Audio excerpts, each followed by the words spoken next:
وَمَا كَانَ اللَّهُ لِيُضِلَّ قَوْمًا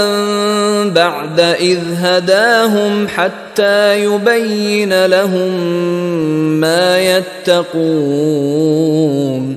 إِنَّ اللَّهَ بِكُلِّ شَيْءٍ عَلِيمٌ۔ وَمَا كَانَ اللَّهُ لِيُضِلَّ قَوْمًا بَعْدَ إِذْ هَدَاهُمْ، اور یہ اللہ کی شان نہیں ہے، اللہ کا یہ طریقہ نہیں ہے کہ وہ کسی قوم کو گمراہ کر دے اس کے بعد کہ انہیں ہدایت دی ہو، حتیٰ یبین لہم ما یتقون، جب تک کہ واضح نہ کر دے جس چیز سے بچنا چاہیے۔ یعنی جب تک یہ آیت قرآن میں نہیں اتری تھی، اگر کسی مسلمان نے اپنے کسی مشرک باپ یا ماں کے لیے دعا کی ہے تو اللہ نے اس کے لیے معافی کا اعلان کر دیا کہ چونکہ اس بات سے